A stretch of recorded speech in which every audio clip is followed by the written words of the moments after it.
Bueno, este programa no sería mi programa si no hubiera un elenco de teatro independiente en todos los programas, ¿no? Sería otra cosa, la verdad que sí.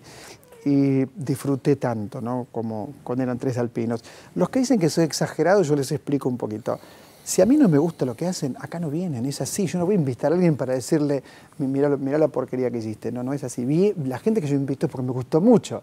Y en el caso de Eran Tres Alpinos, una obra muy beckettiana que yo había leído, que es de Julio Ordano, director, actor, en fin, ya usted seguramente lo conoce, me gustó mucho, va los lunes a las 9 de la noche en El Tinglado, y tiene grandes actores. Yo le digo Rolly Serrano, usted que me dice, ¿cómo le va, maestro? ¿Cómo está usted, Rolly Serrano, ¿cómo le va? Pablo Alarcón y Julio Ordano. Muchas gracias. ¿Es beckettiano Eran Tres Alpinos para vos? ¿Que sos el autor? La verdad que no sabría decirte, no fue mi idea, partamos de allí. Creo que la diferencia entre Beckett y este espectáculo es que el nuestro está lleno de esperanza, lleno de positividad. Beckett es un poco angustiante, ¿no? Pero yo creo que el único hecho que lo vincula con Beckett es que son dos lumpenes ahí en la vida. En una estación de tren. En una estación de tren, sí. Eso. Pero honestamente ni lo intenté, ni en ningún momento, salvo cuando lo dijeron, pensé que tenía que ver. Claro. Bueno. Rolly, tu personaje es de una enorme ternura. Es más tierno que el personaje de Pablo Alarcón. ¿Cómo lo ves vos y qué cuenta la obra? Yo, básicamente, una de las cosas que descubrimos en el transcurso de la investigación y del trabajo, que el señor director y autor nos dice que fue muy fácil y para nosotros nos resultó bastante difícil llegar a arribar a esos personajes. Básicamente descubrimos, creo, que habla de amor, habla de solidaridad, de esa solidaridad pura, ¿no? No te doy lo que me sobra, sino la mitad de lo que tengo. O te puedo dar todo para que vos estés bien, no me importa yo, me importa más el vos. Creo que eso habla la obra, para mí.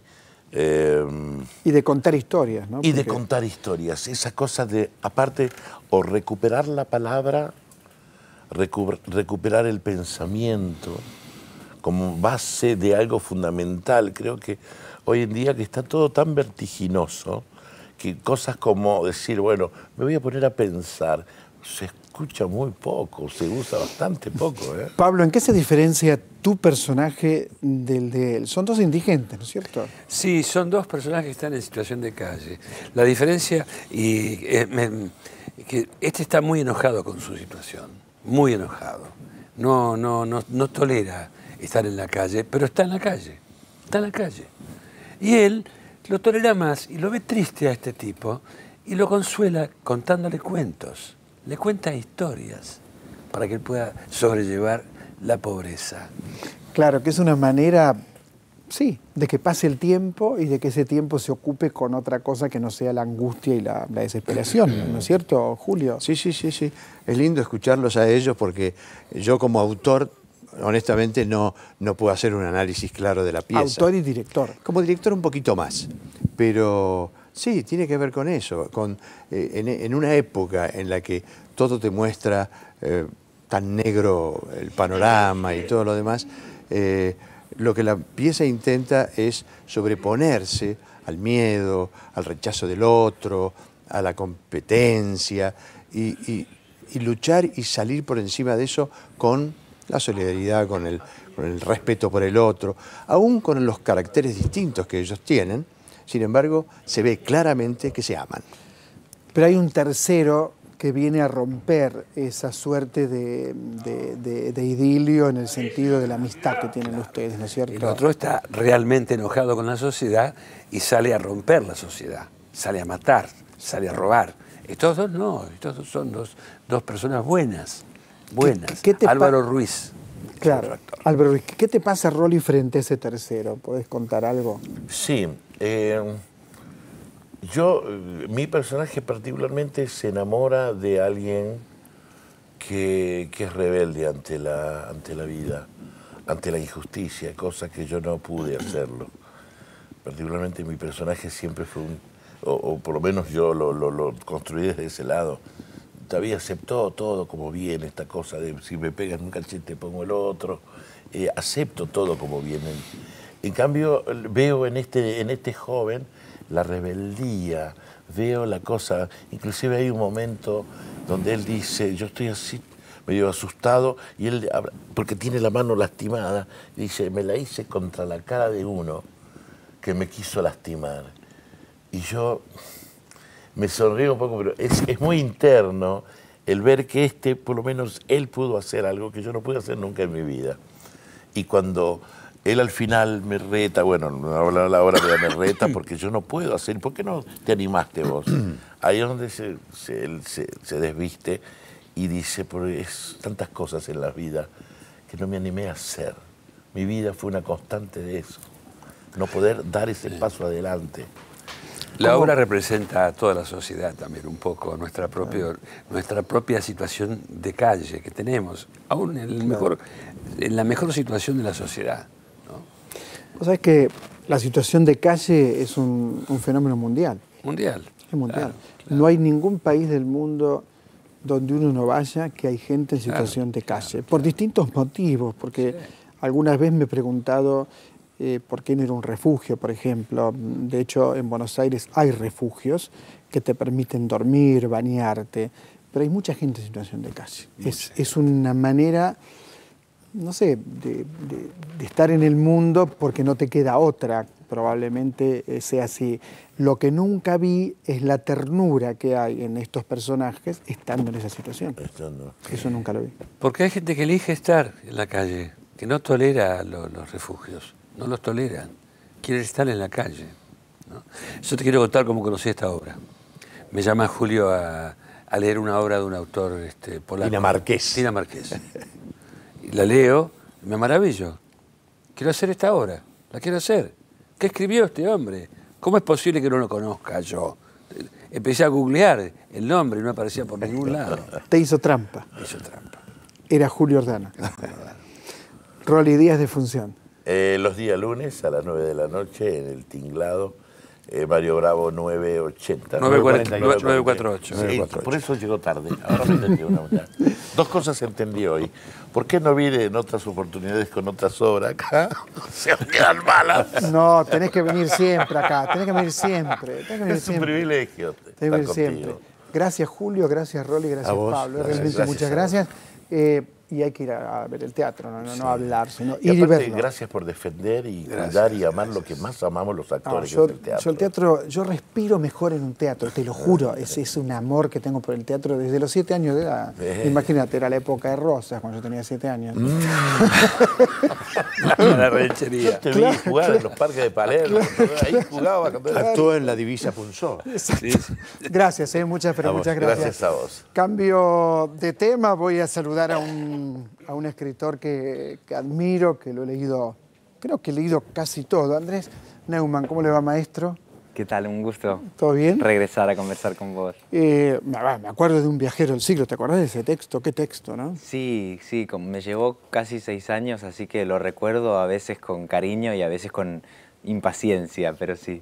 Pero había una reconstrucción histórica impresionante, realmente impresionante. Claro, en esa novela hice algo que no había probado y no volví a hacer, que era trabajar con una documentación previa que tuviera que ver con un periodo histórico muy ajeno en teoría a mi presente, pero en realidad eso era una maniobra también temporal porque a mí me interesaba más bien referirme por elevación a mi tiempo. Creo que lo que llamamos novela histórica en su variante más light o más comercial es cuando se desconecta de la preocupación ideológica del presente, y hay otros libros que, digamos, tratan de metaforizar un conflicto actual corriéndolo a otro espacio o a otro tiempo, y eso es lo que traté de hacer. Y hay un texto tuyo menos conocido que a mí me ha servido mucho para pensar la estética y en mis clases, que es El equilibrista.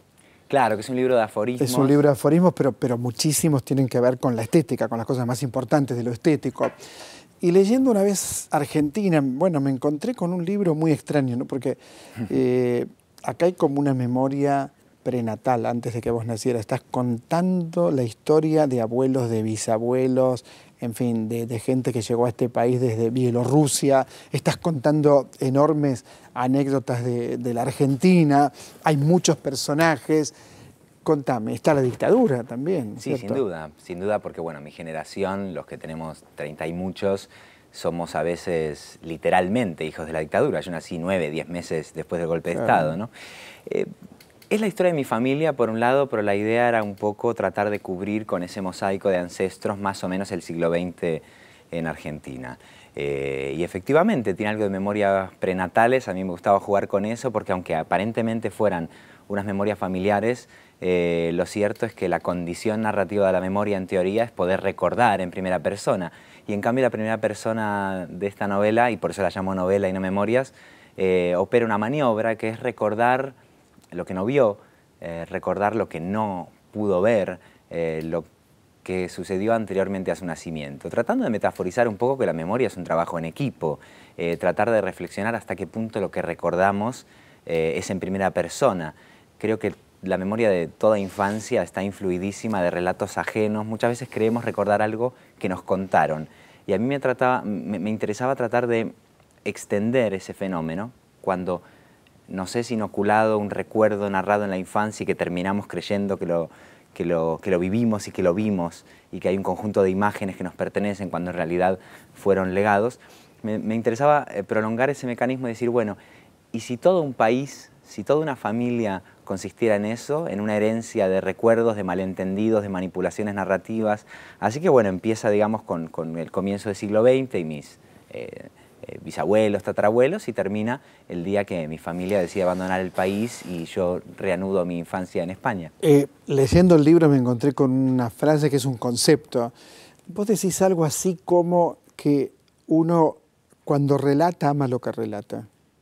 Claro, a mí me interesa ese fenómeno de... Antes estabas hablando con actores, siempre me he preguntado qué vínculo afectivo se produce con un personaje al que en principio odias y que a fuerza de trabajarlo y por tanto de tratar de entenderlo, empezás a sentirte identificado con ciertos elementos.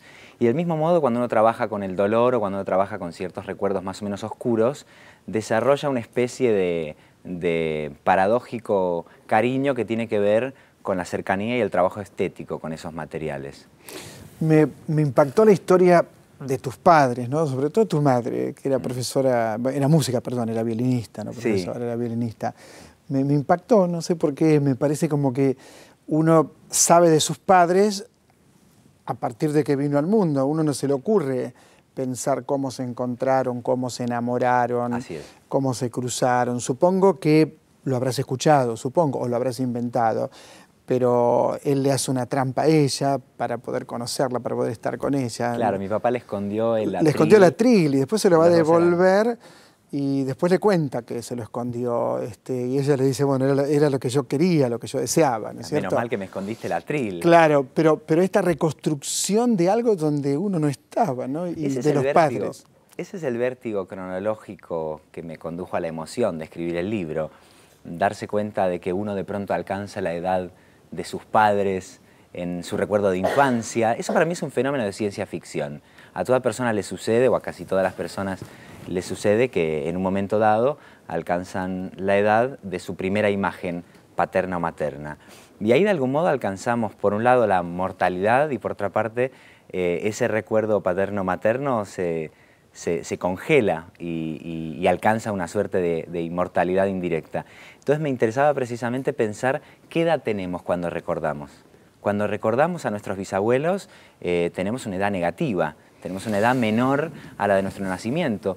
Y también se puede recordar el futuro y tener una edad superior a la actual, es decir, que hay algo líquido en la edad con la cual recordamos, porque toda familia tiene una memoria colectiva y todo yo claro, es con nosotros. También recordamos lo que nos cuentan. Exactamente. Digo, vos todo lo que ocurrió antes de que nacieras es lo que te contaron. Así es, y por eso la novela... Vos vas reconstruyendo esa historia. Tal cual, por eso la novela empieza humorísticamente con mi nacimiento, con el parto, como si yo lo recordase perfectamente y describo la mirada del médico. Sí, que no llorabas. Exactamente. Mirá cómo leí la novela, ¿no? Porque la tengo toda en la cabeza. No llorabas, entonces te dicen, bueno, no llora. Es decir, hay un momento de nervios hasta que de pronto hay una maniobra y llora. El médico, digamos, que profiere el insulto más célebre de la cultura, que es insultar a mi madre, que estaba inevitablemente ahí, y entonces yo sí lloro. Esta anécdota, que se supone que es cierta, que me contaron, me pareció pertinente políticamente, porque la idea era también pensar cómo lo que llamamos contexto político en realidad no es un contexto, es un condicionante y un productor de sentido, a veces muy oscuro.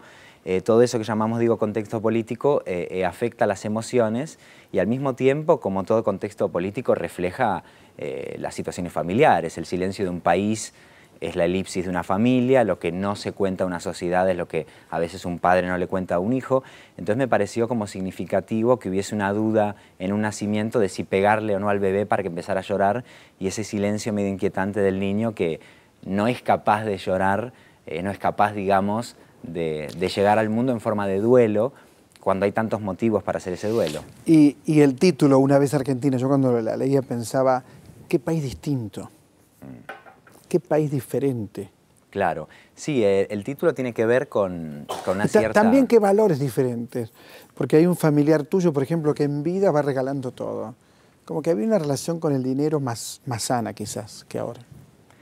Bueno, también Argentina ha atravesado, como sabes, por diferentes épocas económicas. Está el mito de la Argentina que era el granero del mundo, la Argentina de las oportunidades. Es una manera de contarla también. A mí me interesaría de pronto investigar eso un poco más, ¿no? Pero sin duda que, claro, cuando uno cuenta distintas generaciones de una familia, digamos que es una saga familiar de la que yo soy un personaje secundario y testigo imaginario, por así decirlo, uno va viendo las diferentes relaciones que las familias tienen con todo. Cambia la relación con el sexo, con el cuerpo, por supuesto con el dinero, con la política. Entonces es un mismo país, es una misma familia, pero es un cambio de lógica y de marco permanente. Y me parecía interesante que ponerlas todas juntas podía producir ese efecto de comparación también. La reescribiste este texto, porque es un texto del año 2003. Claro, exactamente. La primera edición que salió en la editorial Anagrama es de hace 12 años. Lo que ocurre es que, a diferencia de otras novelas, el mundo de esta novela, que es el de mi infancia y el de mi familia, para mí no se terminaba nunca. Entonces yo seguía acumulando papelitos, recibí cartas de familiares mucho después de publicarla, conversaciones telefónicas. Entonces yo tenía un cajón que era como el cajón del miedo, que era todo eso que tenía que agregar cuando alguna vez se reeditase. Y después, ya que hablábamos, por ejemplo, de silencios familiares que tienen en realidad un correlato político, hay una de mis tías, mi tía Silvia. Terrible, tu tía Silvia que estuvo no desaparecida, estuvo presa. Mira, yo te vengo a contar lo que hizo tu tía. Sí. Y después, bueno, interviene un coronel y aparece. Claro, ella, digamos, reapareció.